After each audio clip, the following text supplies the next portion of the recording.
Hello बच्चों, आज हम लेके आए हैं अपने सॉल्यूशन चैप्टर का लेक्चर नंबर 5 जो कि है elevation in boiling point. Elevation का मतलब है कि किसी भी चीज़ के बॉइलिंग पॉइंट में जो इंक्रीज़ होगा वो एलिवेशन कहलाएगा। सबसे पहले बात कर लेते हैं कि जो एलिवेशन इन बॉइलिंग पॉइंट है ये हमारे सॉल्यूशन चैप्टर के कॉलिगेटिव प्रॉपर्टीज़ नाम का जो टॉपिक है उसमें आता है। तो अगर हम लोग कॉलिगेटिव प्रॉपर्टीज़ को डिफाइन करना चाहें कर सकते हैं। Those properties of dilute solution which depends only on number of solute particles and not on nature of solute particles। इसका मतलब ये हुआ कि ऐसी प्रॉपर्टीज़ हमारे सॉल्यूशन की ऐसी प्रॉपर्टीज़ जो केवल नंबर ऑफ सॉल्यूट पार्टिकल पर डिपेंड करती हैं और वो उसके नेचर पे डिपेंड नहीं करेंगी। इसका मतलब है नेचर को लेकर के अगर हम किसी भी सॉल्वेंट में चाहे तो ग्लूकोज मिला दें या फिर यूरिया मिला दें, हमें इससे लेना देना नहीं होगा। बात होगी सिर्फ नंबर ऑफ सॉल्यूट पार्टिकल से या number of moles of solute particle से। उसके बाद में बात कर लेते हैं थोड़ी देर के आपके चैप्टर में 4 कॉलिगेटिव प्रॉपर्टीज़ बताई गई हैं जो कि हैं आपकी relative lowering in vapour pressure, और दूसरी है एलिवेशन इन बॉइलिंग पॉइंट, तीसरी है depression in freezing point and last one is osmotic pressure. ये वाली जो पहली वाली कॉलिगेटिव प्रॉपर्टी वो आप पहले भी पढ़ चुके हो, वो आपकी थी relative lowering in vapour pressure. इसका फॉर्मूला आप लोग अगर आपको ध्यान है तो इस वीडियो के लास्ट में आप कमेंट करके बताएंगे relative lowering in vapour pressure का जो फॉर्मूला था वो। आज हम लोग बात करेंगे अपने सेकेंड कॉलिगेटिव प्रॉपर्टी जो कि आपकी एलिवेशन इन बॉइलिंग पॉइंट। तो आप देखिए कोई भी सॉल्यूशन आपने बनाया और कोई भी सॉल्यूशन बनाया और उस सॉल्यूशन में अगर वॉलेटाइल सॉल्यूट मिला हुआ है तो उसका जो बॉइलिंग पॉइंट है, उस सॉल्यूशन का जो बॉइलिंग पॉइंट वेपर प्रेशर है वो डिक्रीज हो जाएगा। क्यों? क्योंकि उसमें जब नॉन वॉलेटाइल सॉल्यूट हम लोग मिला देंगे तो मिलाने से क्या है, एक तो वैसे भी वेपर नहीं बन रही थी, दूसरा उसमें नॉन वॉलेटाइल सॉल्यूट जो है उस सॉल्वेंट की वेपर को बनने से रोक रहा है, जिससे क्या है वेपर प्रेशर कम हो जाएगा। अब जब वेपर प्रेशर कम हो जाएगा तो ऊपर का जो एटमॉस्फेरिक प्रेशर है उसको हटाने के लिए हमें उस लिक्विड को और तेज गर्म करना पड़ेगा, और जब हम और तेज गर्म करेंगे जिससे बॉइलिंग पॉइंट इंक्रीज हो जाएगा। इसको एक बार फिर से समझ लेते हैं। सॉल्यूशन में अगर नॉन वॉलेटाइल सॉल्यूट है तो उसका क्या होगा, वेपर प्रेशर डिक्रीज हो जाएगा। वेपर प्रेशर डिक्रीज होने का मतलब है एक तो वो सॉल्यूट पार्टिकल्स उसकी वेपर नहीं बनने दे रहे हैं, दूसरा एटमॉस्फेरिक प्रेशर उसकी वेपर नहीं बनने दे रहा है, तो वो बॉइलिंग पॉइंट उसका बढ़ाना पड़ेगा तभी उसकी वेपर बन पाएगी। इसके बाद में इसका ग्राफ से थोड़ा समझ लेते हैं, बड़ा ही इंपॉर्टेंट ग्राफ है, इसको बड़ा ही ध्यान से देखने की जरूरत है। यहाँ देखिए हमने एक ग्राफ बनाया है vapour pressure versus temperature graph. Vapour pressure और टेम्परेचर का जो ग्राफ हमने बनाया है वो आप देख लीजिए यहाँ से। यहाँ अगर हम प्योर सॉल्वेंट, जो कि आप पहले भी एक ग्राफ बना चुके, प्योर सॉल्वेंट का जब भी ग्राफ बनाएंगे वो कुछ इस तरह से जाता है, ठीक है। अब जब सॉल्यूशन बन गया, सॉल्यूशन का ग्राफ जो है वो इधर जाएगा, क्यों इसके नीचे आएगा, क्योंकि इसमें क्या है कि जो सॉल्यूट पार्टिकल है वो नॉन वॉलेटाइल है। नॉन वॉलेटाइल है तो इसकी जो वेपर है वो हाई टेम्परेचर पे बनेगी। तो यहाँ से हम लोग एक चीज़ और देख लेते हैं कि मान लीजिए यहाँ 1 atm वेपर प्रेशर था, 1 atm वेपर प्रेशर पे ये इधर से एक ग्राफ खींचेंगे, प्योर सॉल्वेंट कब उबलेगा या उसकी वेपर बनेगी, यहाँ से सॉल्यूशन की वेपर कब बनेगी। इसको देखने के लिए हम लोग क्या करते हैं, प्योर सॉल्वेंट का वेपर प्रेशर हम लोग मान लेते हैं T0 और जो आपका सॉल्यूशन है उसका वेपर प्रेशर मान लेते हैं TB, और ये जो टेम्परेचर होता है आपका वो हमेशा रहता है आपका केल्विन में। और ये दोनों ग्राफ्स के टी बी और टी नॉट बी के बीच की जो डिस्टेंस है इसको हम लोग टी डेल्टा बी बोलते हैं, जो होता है आपका T delta V equal T B minus T not B. यहाँ इसका मतलब ये है कि जो टेम्परेचर का डिफरेंस आएगा वो प्योर सॉल्यूट के टेम्परेचर को हम लोग सॉल्यूशन के टेम्परेचर में से लेस कर देंगे। यहाँ से हमने देखा कि जो प्योर सॉल्यूट था उसका टेम्परेचर सॉल्यूशन के टेम्परेचर सॉरी बॉइलिंग पॉइंट से कम है, ये थोड़े से कम टेम्परेचर पे ही बॉयल होना स्टार्ट हो जाता है। और ये जो सॉल्यूशन है उसको बॉयल करने के लिए, उसको एटमॉस्फेरिक प्रेशर को कम रिड्यूस करने के लिए इसको ज़्यादा टेम्परेचर पे गर्म करने की ज़रूरत पड़ती है। तो आपने यहाँ से सिर्फ ये एक फार्मूला बन रहा है हमारे यहाँ से delta T V equal, delta T V क्या है यहाँ पे boiling point sorry change in temperature of boiling point. यहाँ पे क्या है ये T B boiling point of solution और ये है टी नॉट बी इक्वल है आपका boiling point of pure solvent. तो यहाँ एक फॉर्मूला आपका बना delta T V equal T B minus T not B. ये आपका टी नॉट बी है, इसको थोड़ा सा इंडिकेट कर लो। उसके बाद अगर हम आपसे बॉइलिंग पॉइंट को डिफाइन करने को तो आप बताओगे कि ऐसा टेम्परेचर जिसपे कोई चीज बॉयल होना स्टार्ट हो जाती है वो बॉइलिंग पॉइंट है। लेकिन अब हम लोग एक नई डेफिनेशन निकालेंगे जो कि वेपर प्रेशर या एटमॉस्फेरिक प्रेशर से रिलेटेड होगी। देख लीजिए यहाँ से, it is the temperature at which the vapour pressure of solution और solvent becomes equal to the atmospheric pressure.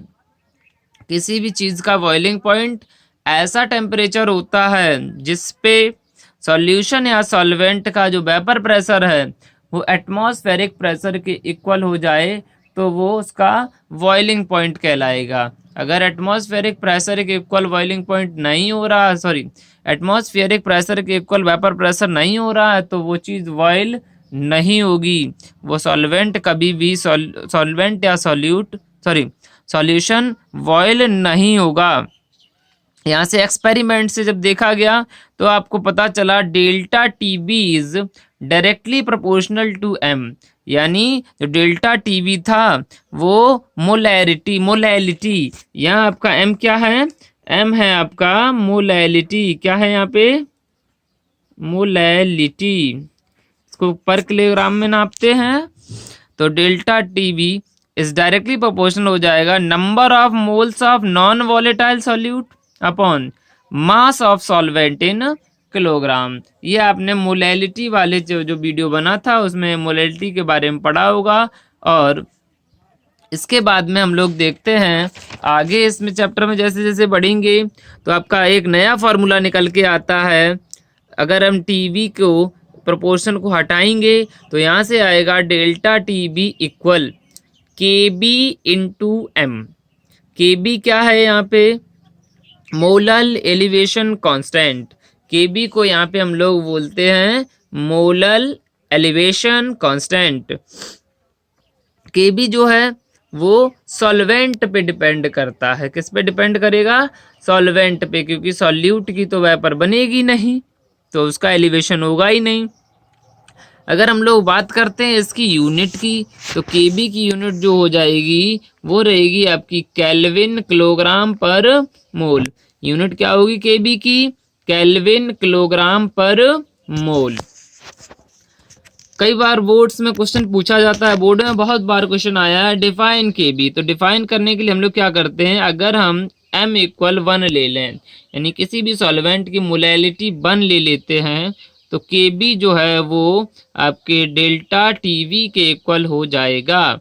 यानी अगर हम m को 1 के इक्वल मान लें देन डेल्टा टीवी इक्वल हो जाएगा केबी। केबी क्या है आपका, केबी आपका मोलल एलिवेशन कांस्टेंट और टीबी क्या है एलिवेशन इन बॉइलिंग पॉइंट। ठीक है, उसके बाद में हम लोग अपने क्वेश्चन शुरू करेंगे। और क्वेश्चन शुरू करने से पहले एक क्वेश्चन सबसे पहला देखिए, 18 gram glucose is dissolved in 1 kg water. जो आपका 18 ग्राम ग्लूकोज है उसको 1 किलोग्राम वाटर में डिजॉल्व किया गया है। Find the boiling point of solution. Solution का हमें बॉइलिंग पॉइंट निकालना है, यानी हमें टीवी कैलकुलेट करना है। Boiling point of pure water is 373। कितना दिया है? 373 केल्विन। और इसका जो केबी है, KB for water is 0.52 kelvin kilogram per mole. आपका ये जो दे रखा है केवी की वैल्यू इसमें दे रखी है। ये ध्यान रखना है हमेशा कि ज़्यादातर न्यूमेरिकल्स में केवी की वैल्यू आपको गिवन होगी। ये एक्सपेरिमेंटली डिस्क्राइब्ड होते हैं इसलिए।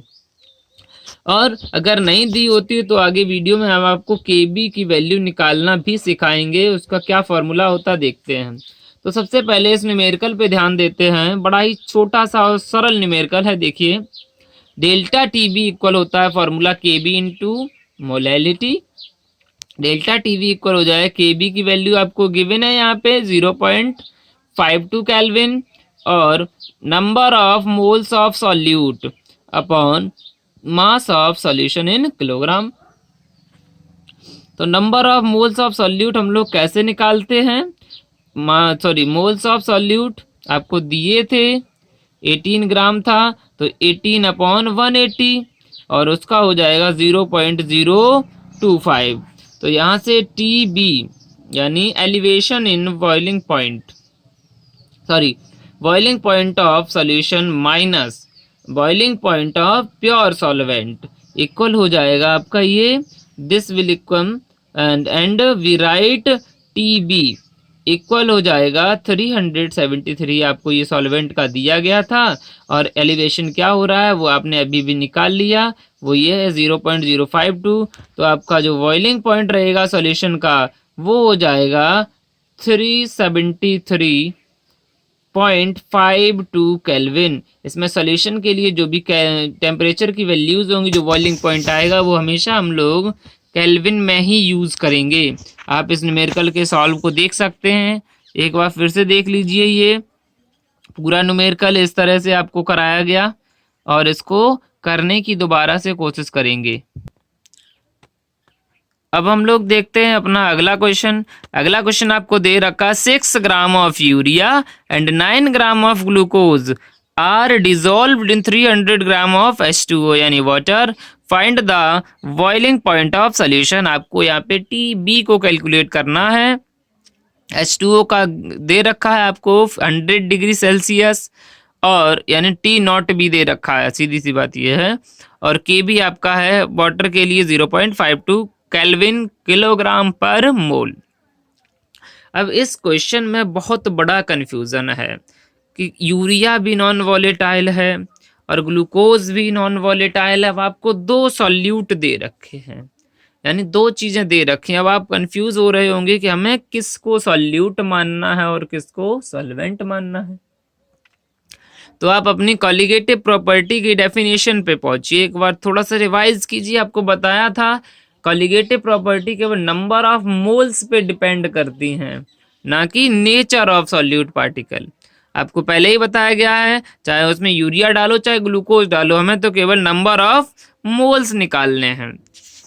यहाँ से हम लोग देख सकते हैं नंबर ऑफ मोल्स। अब देखिए number of moles of solute N urea plus N glucose. आपने देखा होगा नंबर ऑफ मोल्स निकालने के लिए से एन यूरिया निकालना है तो N urea upon N urea plus number of moles निकालने के लिए ग्लूकोज। इस तरह से ऐसे ग्लूकोज का निकालो तो ग्लूकोज को ऊपर रख देंगे अपॉन टोटल मास। ठीक है, तो यहाँ से हम लोग जब कैलकुलेट करते हैं तो 6/60 यूरिया का जो मोलर मास होता है वो 60 आता है और ग्लूकोज का 180 इक्वल हो जाएगा 0.1। जब इसको हम लोग यहाँ से इसको सॉल्व करेंगे तो 0.1 आएगा, इसका आएगा 0.05। इसको हमने ऐड कर लिया, आपका आया 0.15 मोल्स। अब आपको डेल्टा टी बी निकालना है तो डेल्टा टी बी इक्वल होता है के बी इंटू एम, यानी elevation in boiling point equal होता है Kb इंटू मोलैलिटी। यहाँ से आपको ये Kb की वैल्यू गिवन थी क्वेश्चन में, मोलैलिटी निकालेंगे तो आपके moles upon solvent, mass of solvent. आपको मास ऑफ सॉल्वेंट दे रखा है 300 ग्राम, इसको हमें किलोग्राम में लिखना होता तो हम लोग 1000 का इसमें डिवाइड कर देंगे, तो डेल्टा टीवी इक्वल आ जाएगा 0.25 इंटू 15 इंटू 3। 15 कैसे हो गया, ये 10 बचा था, ये ऊपर जाएगा मल्टीप्लाई में, तो ये सॉरी हाँ इसी तरह से इसके पॉइंट को हटा लेते हैं तो ये हो जाएगा यहाँ से। अब आप देखिए डेल्टा टीवी इक्वल हो जाएगा 0.26, टीबी इक्वल हो जाएगा T not be plus 0.26, T not B equal TV equal हो जाएगा 100.26 डिग्री सेल्सियस। एक इम्पॉर्टेंट बात यहाँ से हम लोग सीख सकते हैं कि जो चेंज इन टेम्परेचर होता है, चेंज इन टेम्परेचर चाहे वो डिग्री सेल्सियस में हो या केल्विन में हो, हमेशा इक्वल रहेगा। चेंज इन टेम्परेचर चाहे वो डिग्री सेल्सियस में हो या केल्विन में हो, वो हमेशा इक्वल रहता है। लेकिन अगर टेम्परेचर आपको डिग्री सेल्सियस और केल्विन में दे रखा है तब वो इक्वल नहीं होगा, आपका चेंज जो होता है वो हमेशा दोनों में इक्वल रहेगा। अब देखते हैं हम लोग अपना नेक्स्ट क्वेश्चन की तरफ। In a solution 3.3 gram of non volatile solute is dissolved in 125 gram of benzene. आपको इस क्वेश्चन में बता रहा है कि एक नॉन वॉलेटाइल सॉल्यूट है जिसके 3.3 ग्राम को हमने बेंजीन के 125 ग्राम में घोला है। तो यहाँ से boiling point of pure benzene आपको दे रखा है 80 degree Celsius. The BP of solution is, आपको दे रखा है यहाँ पे BP of solution, that means T B is 80.66 degree Celsius. If Kb for benzene is 3.28 Kelvin gram per mole, find molar mass of solute. थोड़ा सा बड़ा question है लिखने में पढ़ने में, तो हम लोग वहीं से इसकी वैल्यू को देख लेते हैं। तो आपको सबसे पहले जो दे रखा है डेल्टा टीवी इक्वल दिया है 0.66। क्यों? क्योंकि आपका जो प्योर बेंजीन था, pure benzene that means TB की जो वैल्यू थी वो 80 थी और आपका टी नॉट वी की और जो आपकी टी नॉट वी की वैल्यू, टीवी की वैल्यू है आपकी 80.66 और टी नॉट वी की वैल्यू आपकी 80 है। जब इसको माइनस करोगे तो आपको इतना मिल जाएगा यहाँ से। तो यहाँ डेल्टा टीवी इक्वल होता है फॉर्मूला आपका केबी इंटू मोलैलिटी। तो टीवी की वैल्यू आपके पास पहले से ही गिवन है, केबी भी आपको पता है। तो यहाँ एम इक्वल होता है, मोल्स आपको दे रखे थे यहाँ पे कहीं पे इसके 3.3, ये आपका मास रहा उस सॉल्यूट का। उसके बाद में हमने मोलैरिटी उस नंबर ऑफ मोल्स को हमने एम मान लिया, यहाँ पे क्या मान लिया, नंबर ऑफ मोल्स को एम मान लिया। और मास ऑफ सॉल्वेंट आपका है 120 ग्राम। 120 ग्राम को हम लोग 1000 से डिवाइड करेंगे ताकि ये किलोग्राम में कन्वर्ट हो जाए। यहाँ से देखते हैं इसको, इस तरह से हम लोगों ने दोबारा से अरेंज किया, रीअरेंज करने पे हम इसको काटेंगे, इसको डिवाइड करके सॉल्व करेंगे तो m इक्वल हो जाएगा 3.28 इंटू 4 इंटू 10, 13.12 इंटू 10। इस तरह से आपका m इक्वल जो हो जाएगा वो 131.2 ग्राम पर मोल। यहाँ से आपको इस तरह के क्वेश्चन आप लोग कर सकते हैं। तो इस क्वेश्चन का थोड़ा सा सॉल्यूशन एक बार फिर से देख लीजिए। अब हम लोग बात करेंगे ऐसे क्वेश्चन की, जैसा हमने आपको पहले बताया था कि कभी कभी रेयर केस में आपको केबी की वैल्यू नहीं दे रखी होगी, तब आप क्या करेंगे। ऐसा बहुत ही कम होता है, हमेशा नहीं होगा। तो उसके लिए जो फॉर्मूला है वो भी आप लोग सीख लीजिए, उसके बाद में हम लोग आगे पढ़ेंगे। यहाँ देखिए, if KB is not given, किसी रेयर केस में, तो केबी को निकालने के लिए हम लोग जो फॉर्मूला लगाते हैं वो होता है R into T not B का square into M upon 1000 into delta H vaporisation. ये इसमें जो भी यूज हुए हैं सिंबल्स इनको देख लेते हैं। आर क्या है आपका universal gas constant. Universal gas constant आपने चैप्टर 5 पढ़ा हुआ फर्स्ट ईयर में, गैसेस स्टेट में, उसमें इसकी बात करी जाती है। उसकी कई सारे वैल्यूज आती हैं, बहुत सारी वैल्यूज आती हैं, लेकिन इस क्वेश्चन में केवी को निकालने के लिए दो तरह की वैल्यू सिर्फ हम लोग यूज करते हैं। एक होती है 8.314 जूल पर मोल केल्विन और दूसरी होती है 2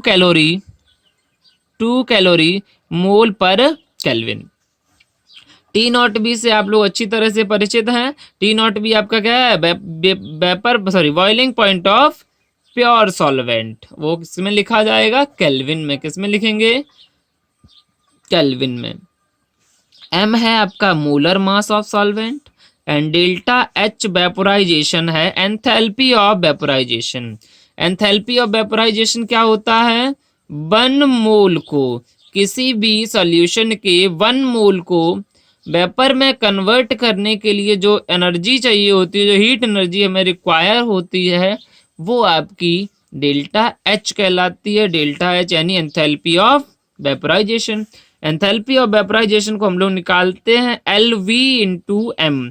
कैसे निकालते हैं एल वी इंटू एम, यानी latent heat of vaporisation. Latent heat of vaporisation का मतलब होता है ये क्या है, ये 1 ग्राम को वेपर में कन्वर्ट करने के लिए, किसी भी सॉल्यूशन के 1 ग्राम को वेपर में कन्वर्ट करने के लिए जो हीट एनर्जी रिक्वायर होती है वो आपकी लेटेंट हीट होती है। और 1 मोल को इसमें वेपर में कन्वर्ट करने के लिए जो हीट एनर्जी रिक्वायर होती है वो आपकी होगी delta H vaporisation, enthalpy of vaporisation. अब इस फॉर्मूले का जो भी यूज है हम लोग करके देख लेते हैं। थोड़ा सा एक ऐसा ही छोटा सा न्यूमेरिकल ले लो।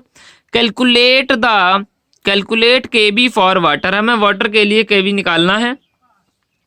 आपको पता है लेटेंट हीट ऑफ वेपोराइजेशन में दे रखा है वाटर की कितनी दी है 540 कैलोरी पर ग्राम। अब आपको पता है ये पर ग्राम में दिया हुआ है, इसका मतलब ये एलवी की वैल्यू है। तो delta T not be water के लिए सबको पता है 373 केल्विन होता है 100 degree Celsius. Molar mass water का होता है 18। कैसे होता है H2O है तो H2O ये तो 2 हो गया प्लस 16 बराबर 18। इस तरह से M आपका आ गया 18। एलवी इक्वल हो जाए, आपका दिया हुआ था लेटेंट हीट ऑफ वेपोराइजेशन जो आपको यहाँ पे गिवन थी 540 कैलोरी पर ग्राम।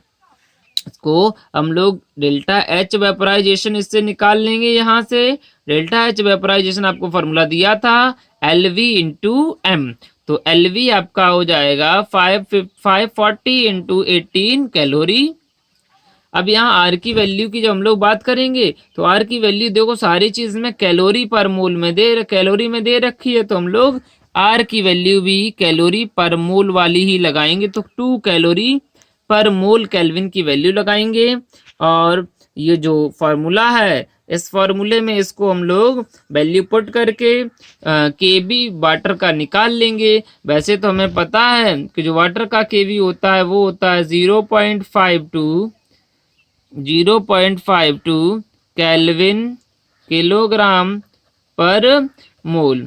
जुड़े रहिए हमारे साथ और सीखते रहिए इसी तरह से केमिस्ट्री को नए सिरे से। और मैं हूँ विमलेश कुमार। साथ ही साथ हमारा चैनल आपको कैसा लगा कमेंट कीजिए और इसको सब्सक्राइब भी कीजिए। Good bye.